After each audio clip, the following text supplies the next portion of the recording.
D-Day, people! This is Sharpino here, bringing you guys my thoughts, my reactions, let's just say my thoughts in general, just about the most recent Pokemon Direct that happened on the 5th of June 2019. Hope that you guys do enjoy this video, and just remember guys, just before I say anything here, a lot of these facts have been brought up by, obviously, from what I've read through what I watched from the trailer, from what I've watched from, say, other people's information. So bear with me that some of this will be some of my opinion and some of this will be based off the actual trailer, okay? So it's a mixture of both. It's my interpretation, it's my reaction, it's my thoughts. So just keep that in mind. If I say something that you don't agree with or something that is incorrect to what I say, leave a comment down below and just tell me. Like, I appreciate those who want to give feedback. All feedback is welcome, guys, because as I say, this is just going to be a discussion video about the Direct trailer, what was seen, what could be in the future, maybe some predictions, maybe some theories, who knows. But anyways, let's get right into the video.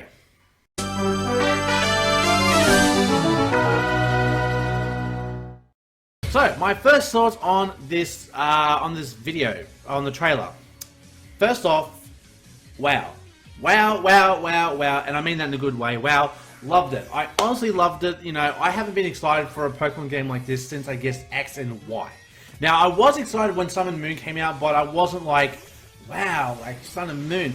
X and Y, I was like, you know, damn, this is a good game. But this game, I'm like, damn, I'm going to buy a Switch to play this game. Like, put it this way. Let's Go is out, and I didn't want to play Let's Go, and I didn't buy a Switch. I still don't have a Switch, but I'm going to buy one eventually. But I am considering buying a... Well, I was considering to buy a Switch anyways, but now I'm going to buy a Switch with the an additional purpose to, you know, play this Pokemon Sword Shield. And I want to play it on the channel as well, so I have got to get myself an Elgato as well, so I can actually go ahead and stream it to you guys and show you guys, because I would love to definitely show you guys my first experience in the game and share my first reactions to, you know, all the new things the game has to offer, you know. Now, you know, I thought it showed enough. That was what I loved about this trailer. It wasn't that it revealed too much. What I felt that Game Freak and Nintendo did too much of with Sun and Moon was they revealed way too much before the inception of the game. They revealed, like, the starters is something you should know, but then they revealed other Pokemon, and they revealed the enemy teams, and they revealed way too much to really be excited for the game. Like, me personally, and I don't know if I speak for, say, the majority of gamers, but I'm from, like, a generation where the only thing you would get when coming up to a game before you played it was a trailer, and that's it. That's all you got, was a trailer, then you buy the game, then you had an instruction booklet. Oh, remember those? You know, you could look through the booklet and you have all the game information there. Like, that was a good read. I remember a lot of games where I would just read the game booklet because I got to learn more about the game from the booklet. You know, nowadays everything is just, you know, you open the game, it's an ad for another game. It's not as much, I guess, you know, as much as giving you more information on the game as opposed to you being advertised to buy other games along the same line, if not in the same chain of the console itself. So, you know, but, you know, I think Nintendo and Game Freak did a great job with this trailer. I think that, like I said, they didn't reveal too much. I think they revealed just enough to keep us wanting more, which I think is a good thing. Like, you don't want to play all your cards right away. You want to keep a few aces in the hole so that when it comes to the big moments, that's when you play them. You're like, damn, that was amazing. That was awesome. So my first thoughts, yeah, I would definitely get this trailer a 9 out of 10. I thought it was absolutely terrific.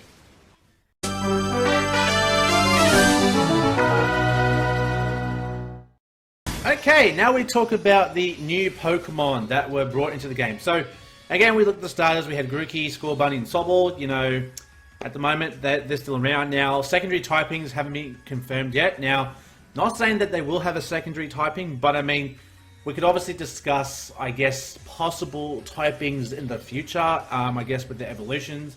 But I think we would have to see the next stage evolution to get an idea of where they're going to go with as far as the secondary typing. But for the love of God, I saw in the trailer Scorbunny's moveset, and seeing Scorbunny with double kick, oh, I'm just like, please, Game Freak, I'm begging you, please do not make it firefighting, okay? We have plenty of firefighting starters.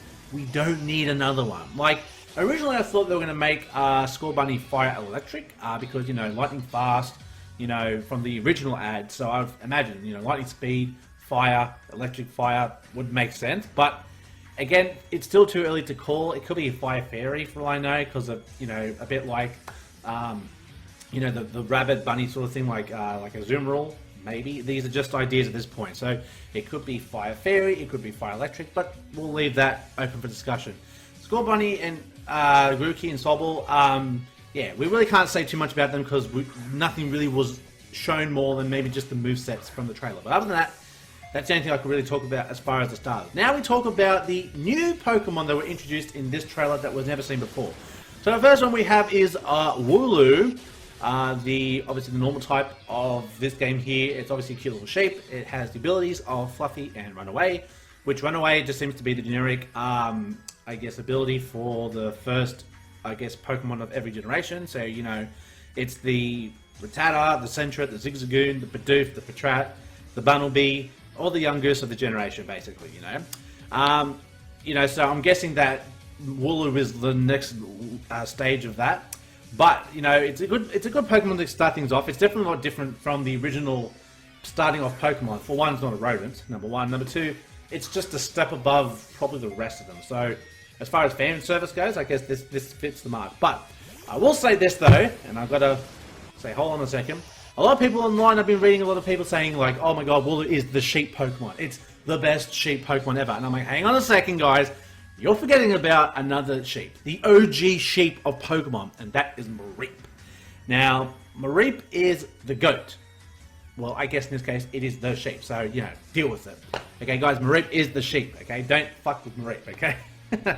Okay, now we have well, first off, we have an evolution and, I guess, the basic Pokemon. So we have Gossifleur and Eldegoss. So we have Gossifleur being just a normal grass type with Regenerator and Cotton Down. Now, according to Bulbapedia, Cotton Down is an ability that when a Pokemon gets hit by a move, the speed of the attacking Pokemon is decreased by 1 stage.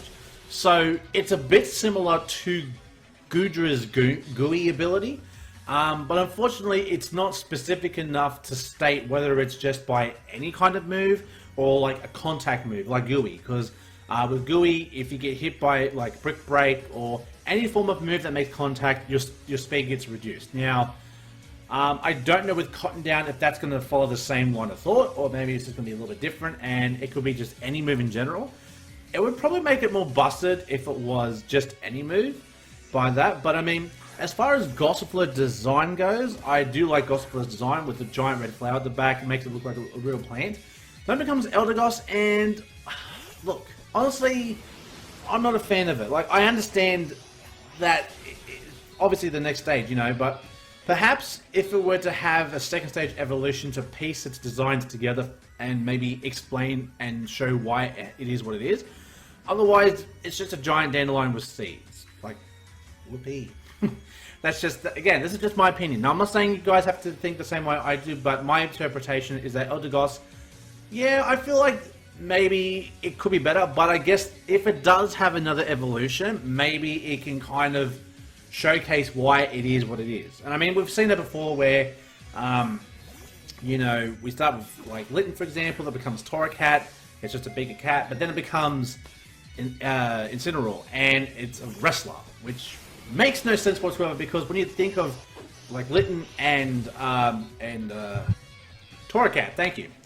So Litten, Torracat, and then you have Incineroar. So when you look at Litten, Torracat, you do believe that, you know, it's going to be like a bigger cat, or like, you know, but you don't get wrestler from it. Like, that was the biggest 180 they could do. It's like, you know, cat, bigger cat, wrestler, and it's like, what? What made you think to go that way? Like, I mean, hey, I mean, you know, it's just very crazy. But again, like I said, it has worked in the past with some Pokemon. This one, yeah, I don't know. The second stage evolution would have to wow me to buy into this. Another Pokemon that we have here is Dreadnought, the Water Rock type, and its abilities are Battle Armor or Strong Draw. Now, as far as the design goes, it reminds me a bit of the Turtwig line, because it looks like a bit of a turtle Pokemon. Not obviously a land Pokemon, but it's obviously just like a big turtle Pokemon. I think looking at it, I would have thought its typing would be better, just because Water Rock does tend to have a lot of weaknesses. So you look at, obviously, a double weakness to Grass. But then again, we've got like Tortuga and all that. And I mean, they do pretty well, I guess. So I suppose the move pool and its spread would definitely showcase how it's going to be. So hopefully Dreadnought gets a good move pool and gets a good spread, or if not, another evolution as time goes by, because I mean, it looks like a basic Pokemon. I don't know if they're going to keep it as just the generic one Pokemon and that's it, sort of like Taurus and Miltank, but we have yet to learn more as we go along. Now, I think we're going to move on to the next Pokemon. I think this Pokemon, look, it grabbed my attention. I think everyone can agree with me that this was the Pokemon, the highlight of the new, besides the Legendaries, of course, Corviknight, the Flying Steel type with pressure or unnerve its abilities. And guys, I think it's easy to say it was definitely a very popular Pokemon by all of us. Like, I definitely thought it was good. I saw a lot of people's reactions, like, you know, oh my god, Corviknight looks so amazing. Then you guys, people going, yeah, it's a fusion of Skarmory and Honchkrow, which, yeah, I can see why it being Steel Flying type. You know, I would have thought it was going to be like a Flying Dark type just by looking at it, but you know, it being the Raven Pokemon, and you know, Honchkrow and Murkrow sort of look like the Crow Pokemon, but hey, I mean, that's just them. Definitely one of my favorites from the trailers, but I'm very interested to see how they do the spread for Corviknight. And again, just like Dreadnought, will it have an evolution, or will it be just a standoff one Pokemon for itself? And even though looking at its abilities, you can definitely see it becoming like a wall Pokemon like Skarmory. You know, the spread, I think, is definitely going to make or break that theory. So whether it's going to be another defensive pivot like Skarmory, and you just sit there with like with Roost and Protect and, you know, all that sort of thing, or will they decide to turn around and make Corviknight an offensive thing like Honchkrow and, you know, give a Brave Bird, which you see it used in the trailer, Brave Bird, against that Sork. And, you know, yeah, it'll definitely be interesting to see where they go with this, because like I said, guys, at the moment we're just looking at designs and I guess just abilities from what people have found on the internet. And the real thing that's going to break it down as how good it's going to be is the spreads and the moveset. So all we can do is just stay tuned and see where they go with that. Now we go to the Legendaries, and that is, of course, Zacian, the Sword icon, and Zamazenta, the Shield icon. Now, at this point in time, okay, we're looking at designs first off. I think they look pretty amazing, and yeah, I don't know what else you could see from this. Like, I think with Zacian, they didn't want to make a Pokemon that looked too similar to the trio from Black and White. Obviously, you know, you got Terrakion and Cobalion and Virizion, so I could definitely see them trying to think outside the box and think maybe something designed a little bit different so it doesn't fall under that same category. And I think by having Zacian hold the sword in its mouth was definitely an interesting way of differentiating itself from the others. And Zamazenta, I think we could pretty much guess that was going to look like that, just a giant shield, you know, beast sort of thing with its shield on the front and with its face sticking out. I think we all could have assumed that's where it was going to go. Now, at the moment, types are unconfirmed, but more than likely, there'll be dual typing, because a lot of Legendaries are dual typed. As far as later on, so from Gen 4, a lot of the Legendaries started to double up on the typings.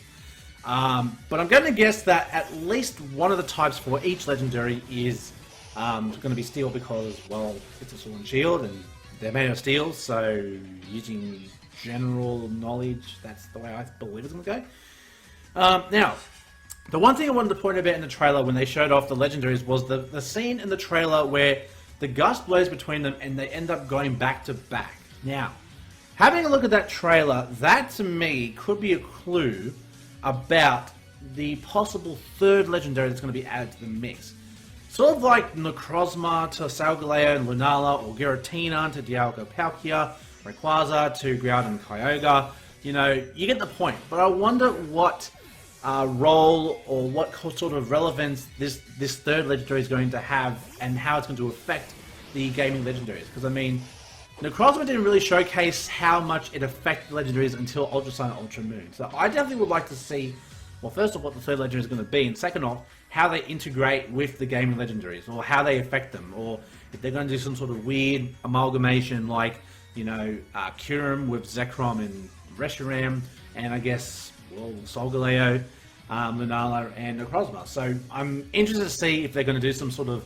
I mean, I don't know if I would be on board with that, because I mean, it seems like it's been flogged a lot of times. But I would like to give an open mind to see where they want to go with it. So as far as all the new Pokemon goes, I guess this is all we can say for now, because we have seen, well, what they've shown us. Now, a lot of things have been showcased to show, like, clues to hidden Pokemon. I know some people were saying there was like a squirrel Pokemon that was in the crowd in the stadium scene, and you really couldn't get a good picture of it. Like, I mean, I've looked everywhere, and I really couldn't get a clear of it.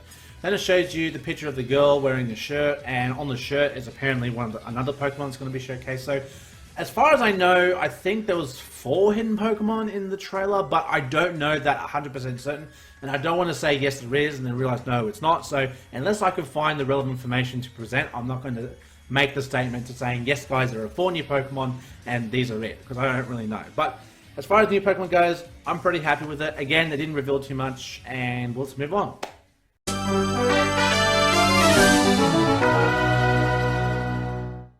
Now, coming in, we're talking about other Pokemon that were cited in the trailer, other than, of course, the new Pokemon. Now, obviously, you had a lot of like action shots of like the environments and all that, which I thought looked pretty detailed. I mean, it looked pretty amazing, if I do say so myself. Like the sandstorm scene with the Rhydon, I thought was pretty detailed. Even like the scene with like the Bond Suites and all that at the front looked pretty great, you know. So here's a list of the Pokemon that I saw in the trailers that, as far as what we know, they're going to be placed in the game either in the wild area or through certain events, but they're in no particular order. So like, also it could be like a raid battle sort of boss or thing, because they did say that there would be some Pokemon that can only be caught as either a raid battle boss or something like that. So these are all the Pokemon that we're seeing in the ad so far. There's quite a big list here, so bear with me here. So in no particular order, we have Sork, Raichu, Gyarados, Wobbuffet, Beware,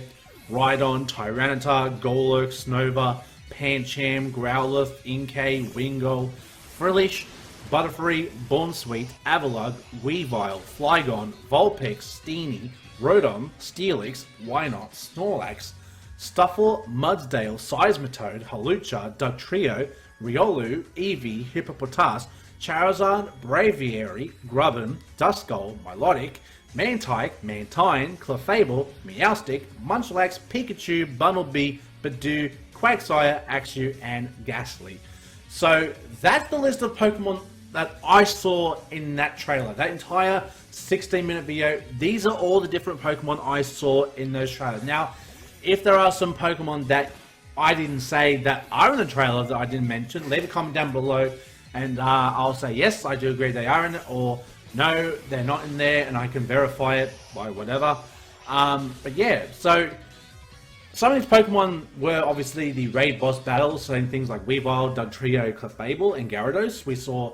But then we saw Gyarados in the water, so we don't know whether the Gyarados is going to be available in the wild, or if it's going to be available only as a raid boss. So things are still not 100% yet, but I think it's safe to assume that all these Pokemon will be available in the game. And for me, some of these are good because I would like to try to shiny hunt them, because as you guys know, I like to shiny hunt and all that. So having the opportunity to shiny hunt these in the new game will be interesting. Also, if they do have another shiny hunting method that they're going to release, so that will be interesting in itself. If it's like the Pokepelago, or if it's like SOS hunting, friend safaris. But based off what I've seen so far, it's a bit too early to make a prediction. So I'm just going to leave that for the time being.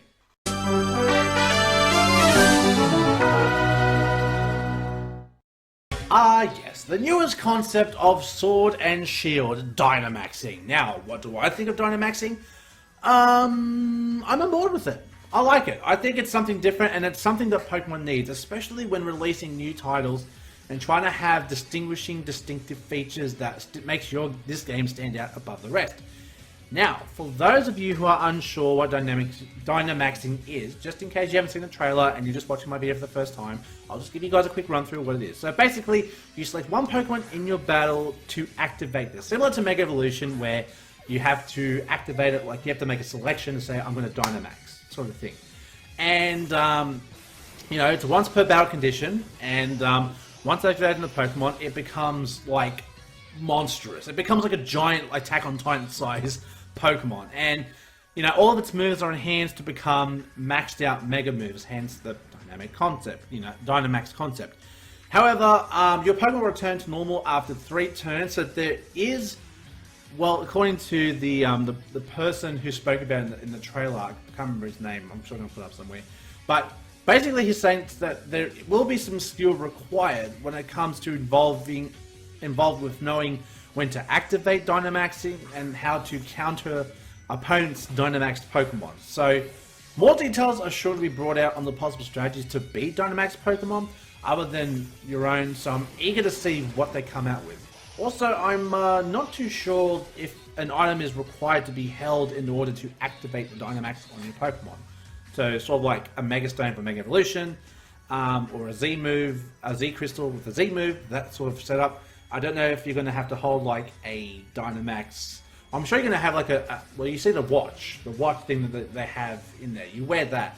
But I don't know if they will have either a specific Pokemon item for it to Dynamax, which I would say it would make sense, because a lot of Pokemon, I mean, look at big size Pokemon like Wailord. Could you imagine Wailord being Dynamax? Jesus Christ, it would squash the stadium. But if they try to make specific Pokemon Dynamax only, then I guess that would make sense. Look, it would be nice to have every single Pokemon be able to be Dynamaxed. But I don't know if having the ability to have every single Pokemon Dynamax would be a good thing. And by that I mean that, you know, you want to keep it specific enough. Like Mega Evolution, for example, how not every Pokemon can Mega Evolve, but only a select few can Mega Evolve. So in this case, you can see obviously the starters can Dynamax, then you can see Eldegoss can Dynamax, and you can see Raichu can Dynamax. So I don't know if they're going to go on the route that some Pokemon can Dynamax only, or if every single Pokemon can Dynamax. So I'm very interested to see how they go about that. But, you know, it makes me think about Mega Rayquaza, how it can Mega Evolve, but you don't even need to have an item held.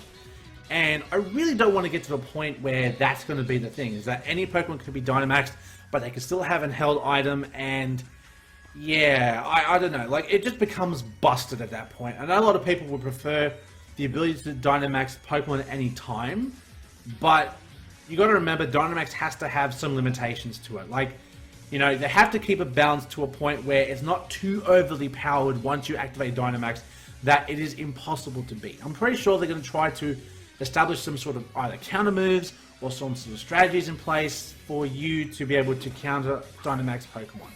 So, you know, basically there's a chance that even if you're going up against Dynamax Pokemon, there is a strategy involved to either play around it for the 3 turns or to actually be able to beat it. But again, this is just all speculation at this point, because all we've seen so far is the ability to Dynamax. We haven't seen anything else. That's all we've seen so far. So, as far as Dynamax goes, though, like I said, I'm on board with it, and I'm looking forward to, I guess, more of the information becoming available to us to explain exactly with Dynamax what exactly, you know, what's involved. Do we need to have specific items, or can only specific Pokemon evolve it? But we'll find out eventually.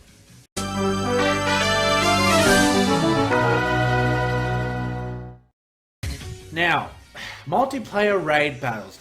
Look, I'm going to try to be as subjective as possible here, but for me, this was one of the low points of the trailer for me, because, in my opinion, I feel like this is just Pokemon Go gameplay placed in the gameplay. Like, that's just how I feel. I feel like it's them trying to integrate Pokemon Go into the game, and I'm not ruling it out just yet, so don't think I'm hating on it right away. I'm not giving it a second thought, but from what was explained about the concept and the idea of battling in a group to capture raid Pokemon, a Dynamax Pokemon, and then be able to capture it, yeah, it just sounds a little too synonymous with what you do in Pokemon Go, where you take on, you know, raids, and then you beat the raid boss, and then you have the ability to capture it, and yeah, it just sounds too similar. Like, it was one reason why I didn't like Pokemon Go, that it was too similar to, okay, it's Gen 1 remake, I get it, and I know it was a lot, it really was exactly the same as like Red and Blue, obviously difference being the graphics and all that, and the ability to get shiny Pokemon in-game. So for me, you know, I think that, you know, if I'm a customer and I want to keep remain invested in what Game Freak or whatever you're offering to me long term, you would want to have game titles that do stand out on their own and they're not too similar to the other titles. Like, for example, you know, not including remakes like Fire Red Leaf Green or Omega Ruby Alpha Sapphire, because they were remakes of their respective generation, but they added more to it. So Fire Red Leaf Green added a Gen 2 and Gen 3 Pokemon to it, and a little bit more extra content to revamp Red and Blue, basically. And then Omega Ruby Alpha Sapphire had Pokemon from generations 1 through to 6 in the game, and again, they added some more storyline to it to make it more interesting, which I think it did. But going on the other side of it, there are some games that do fall in that category, like Black 2, White 2, and Ultra Sun, Ultra Moon. Now, the problem with those games is that they were exactly the same as their previous game that they were pretty much following, and the only difference between them was a story change. Now, I can see why people would think those games are bad because they are repeat performances.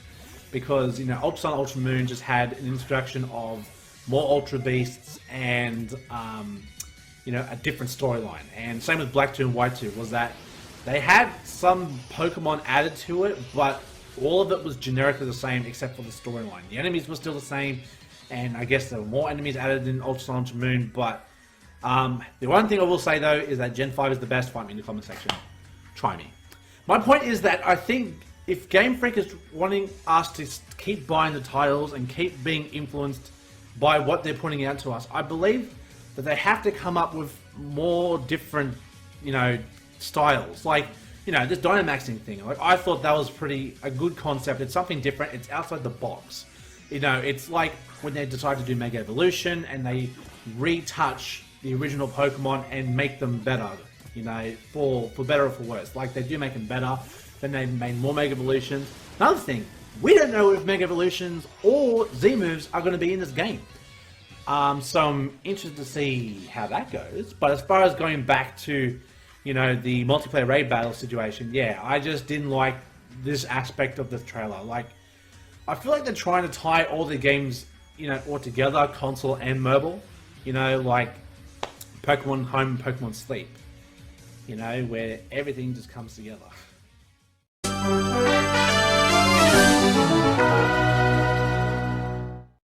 Okay, the characters. So the characters, obviously in the game that have been revealed so far, is that, you know, we've got Leon, who's the champion, and we assume the ace Pokemon is Charizard because Charizard was right next to Leon and the ad. Hop is the rival for you in the game and is the champion's younger brother. And I guess his starting Pokemon will be weak to whatever you choose. So if you pick Sobble, it will be Scorbunny. If you pick Grookey, it will pick Sobble. So that's what I thought. Then we have Professor Magnolia, keeping the tree names alive, I see. Then we have Sonia, who's the granddaughter of the professor and her assistant. And then we have just one gym leader being introduced, or stadium leader, Milo, who's the leader of grass types, hence the Eldegoss part of the trailer. Now, not much can be said about the characters, but they all do look terrific as far as design. The only thing I would put out is Milo his face looks absolutely weird. He has freckles, but he has no nose, and yeah, I don't know. Of all the characters I could pick on, Milo would probably be the only one I could pick on. But I hope with all these characters being revealed that they can develop a good story for the game. Because considering that our rival is the champion's younger brother, which I don't think they've ever gone down that route before. I know a lot of Pokemon fan games have definitely gone that route of having the rival be related to the champion, or, you know, you're related to the champion, or they're related to like a villain or something. Like, you know, they've got some sort of relationship. But in this situation, they've actually gone ahead and said that your rival is related to the champion and the younger brother champion. So it's interesting to see. You know, like I said, hopefully they can build a compelling story that integrates their relationship and have great character development. Because I think when you're telling a good story, you want everyone to have like a good backstory to be brought into the story, like to show where they came from, what motivates them to do what they do, and, you know, to eventually find their goal at the end of the game, which is like reaching their climax at the end of the story to say like they've hit what they wanted to do in the first place, like meet their goals and all that, you know. But I happen to think that a good story can make or break a game, because if you want to enjoy a journey and a well-spun story will definitely keep you motivated to continue on and to keep playing to find the end of it, like reading a good book, you know, one that sounds good, and you know in your head you're picturing what you're reading and you just want to keep turning the page because you want to keep reading. But a bad one will just deter people's interest and, you know, stop you dead in your tracks and say like, what is this? Like, what am I doing? What am I reading? What am I doing? Like, what am I playing? Like, you know, and I've seen a lot of games where they fall in that trap of having a bad story and just makes the game bad. So hopefully Sword and Shield can definitely make a good story built around the characters.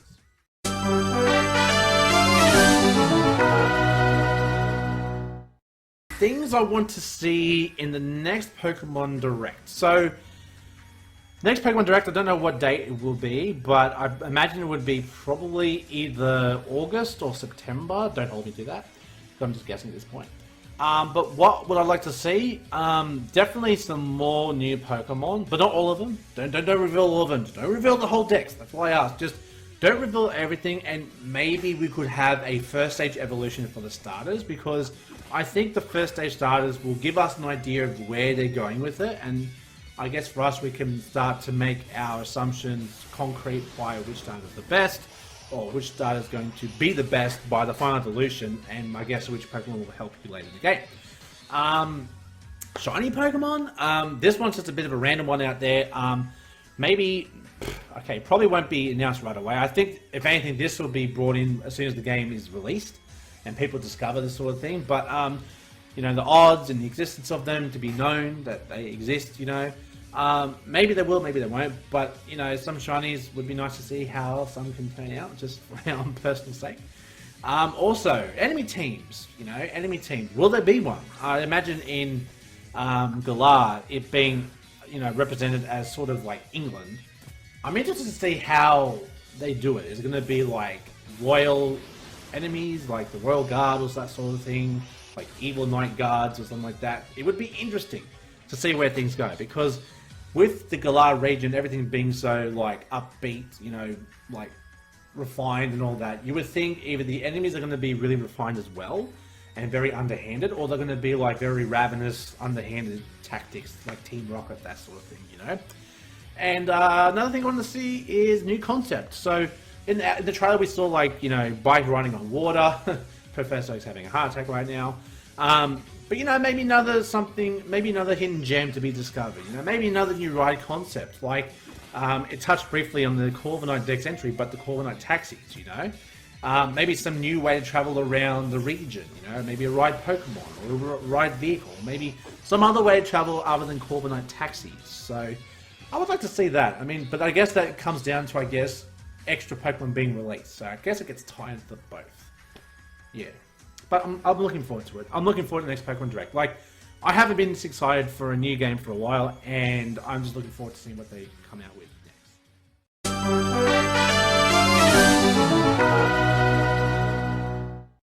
Finally, some conclusions, final thoughts for this. So, overall, like I said, I'm very happy with what I've seen. Very excited for November 15th, you know, for the game to come out, but I also got to go buy a Switch and an Elgato, like I said, because I definitely want to share my first experiences with you guys.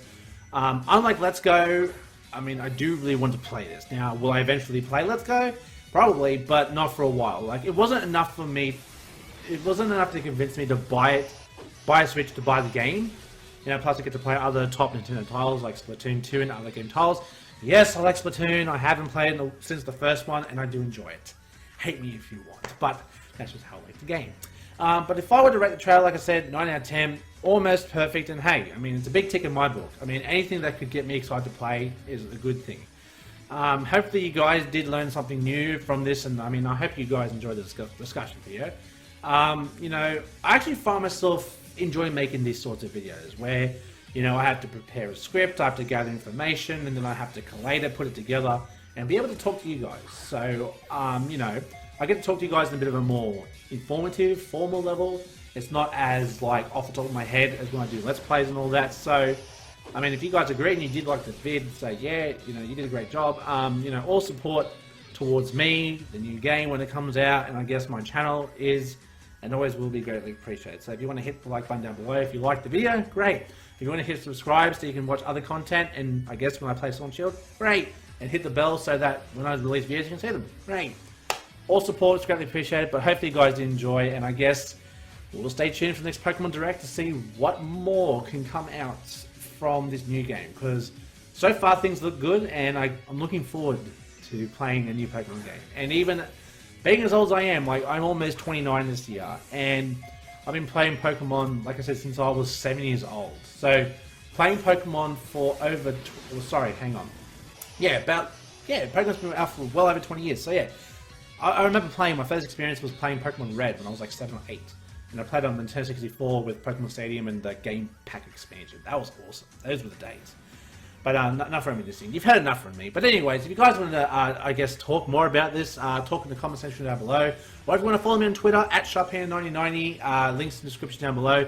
And I guess if you want to follow me on Discord as well, if you want to talk in Discord, I am Sharpino, #8109 is my Discord. But again, hope you guys enjoyed. And all comments down below about, you know, what you thought of the video, about information I said, or what I said in general. Again, I'll fight you about Gen 5. I fucking love Gen 5. Don't. Hey. Hydreigon. Bitches. But anyways, till next time I see you guys in the next video. Stay safe, stay sharp, and I'll catch you guys all next time. Later.